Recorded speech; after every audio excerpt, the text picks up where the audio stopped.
देखिए, क्यों हमारा भारत एक विकासशील देश से अभी तक एक विकसित देश नहीं बन पाया है। और इसका मुख्य कारण जो भ्रष्टाचार है। और भ्रष्टाचार जो है हमारे भारत को, इसकी जड़ों को, इसके भविष्य को खोखला करता जा रहा है और दीमक की तरह चाट रहा है इसको। भ्रष्टाचार का एक ताज़ा मामला मैं आपके संज्ञान में लाना चाहता था कि ज्वाली तहसील के आईपीएच विभाग के एक बड़े स्तर के अधिकारी कि मुझे बहुत 5-6 महीने पहले से शिकायतें आ रही थी कि यहाँ पे बहुत बड़े स्तर पे भ्रष्टाचार किया गया है, तो कृपया आप इसके बारे में थोड़ी जानकारी जुटाएं और इसको रोकें। तो मैंने अपने सूत्रों से पिछले 6-7 महीने से जो मैंने जानकारी इकट्ठी की और मेरे होश उड़ गए जब मैंने उस जांच को देखा कि यहाँ करोड़ों का जो भ्रष्टाचार हुआ है। और ये भ्रष्टाचार है यहाँ, ये जो मैंने शिकायत आप सबके सामने साझा करना चाहता हूँ। मैं आपको बता दूँ कि इसकी शिकायत मैंने सेंट्रल विजिलेंस कमीशन को कर दी है और वहाँ पे ये शिकायत रजिस्टर्ड हो चुकी है। उसका विवरण मैं आपको दे दूँ कि आप देखें, ये सारा का सारा जो फंड था ये केंद्रीय निधि थी, यानी सेंट्रल गवर्नमेंट का सारा पैसा आईपीएच विभाग में जितना भी आया, जिसमें जल जीवन mission, CAD, command area development, urban development और भी 2-4 स्कीमें हैं जिसमें कि करोड़ों रुपए के जो टेंडर थे या अलॉटमेंट हुई है जिन कामों की, वो ग्राउंड पे काम नहीं हुआ, 1 रुपए का काम नहीं हुआ। और अपने निजी मित्रों के साथ मिलकर करोड़ों रुपए का जो है सरकार को चूना लगाया गया और लोगों का हक मारा गया। आप देखें कि हमारे एरिया में, चाहे वो नूरपुर, ज्वाली, फतेहपुर, हमारे इलाके की 4-5 विधानसभा आप ले लें, तो गर्मियों में मई-जून महीने में पानी की बूंद बूंद को लोग तरसते हैं और त्राही त्राही मच जाती है।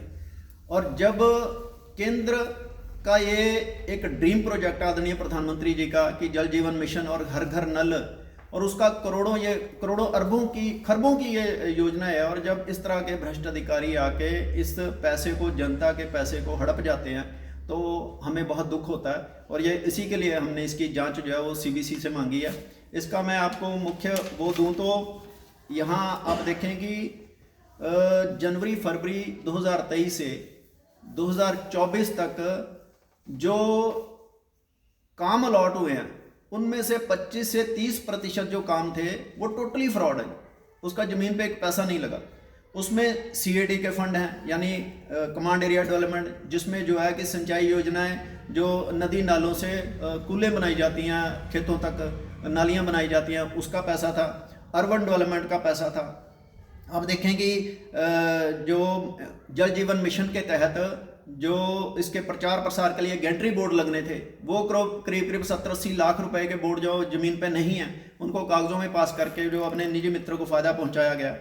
अपने एक ही मित्र को, ठेकेदार को, इन्होंने 6 से 7 करोड़, इससे भी अधिक हो सकता है, उसके फर्जी डॉक्यूमेंट बना के उसको लाभ पहुंचाएगा और खुद भी पैसे हड़पे हैं। और अभी रिसेंटली, अभी 15 दिन पहले आप देखें कि एक रेस्ट हाउस वहाँ पे बनाया गया आईपीएच विभाग ने एक, और जिसका जो उद्घाटन था वो माननीय उप मुख्यमंत्री जी ने किया था, जिसकी उन्होंने अखबार में अनाउंस किया था कि इसकी लागत जो है वो 2 करोड़ 80 लाख रुपए थी, परंतु उसका जो ओरिजिनल एस्टिमेट कॉस्ट थी वो थी 75 लाख रुपए। तो हम ये जानना चाहते हैं कि वो 2 करोड़ 80 लाख कहाँ से आया। आप इसी तरह देखें कि टोटल में अगर आपको बताऊं तो अर्बन में करीब करीब 3 से 3.5 करोड़ का, जल जीवन मिशन में करीब 3.5-4 करोड़ का, सीएडी इरीगेशन में करीब करीब 4 करोड़ का, नाबार्ड में करीब करीब ये 1 करोड़ के आसपास है जी। बाकी और भी मिला के तो ये 10 करोड़ से ऊपर का ये मामला है। तो इसलिए हमने इसकी जो है जांच वो केंद्र से मांगी है। तो आपने क्या इस बारे में जो संबंधित अधिकारियों से बात की है? कुछ संबंधित अधिकारी यहाँ से करने का फायदा कुछ नहीं है। मेरी आप बोलेंगे कि आपने स्टेट की एजेंसी जहाँ, आप उनके पास क्यों नहीं गए, चाहे वो विजिलेंस हो या फिर पुलिस हो या फिर हमारी क्राइम ब्रांच हो।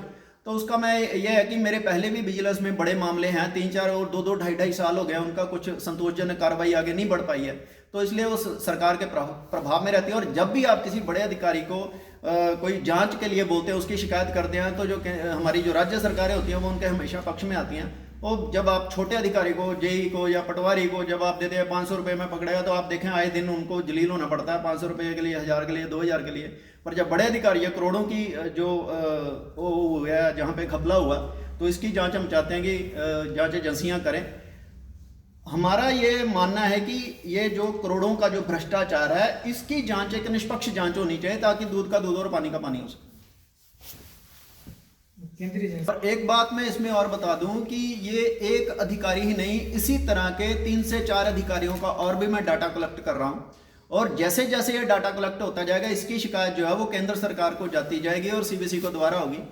किस तरह की कार्रवाई की मांग करते हैं आप? हम चाहते हैं कि इस भ्रष्टाचार की जांच, और ये जो पैसा जो जनता का है, जो केंद्र सरकार है का पैसा है जो जनता के लिए आया था, उसको वापस लिया जाए।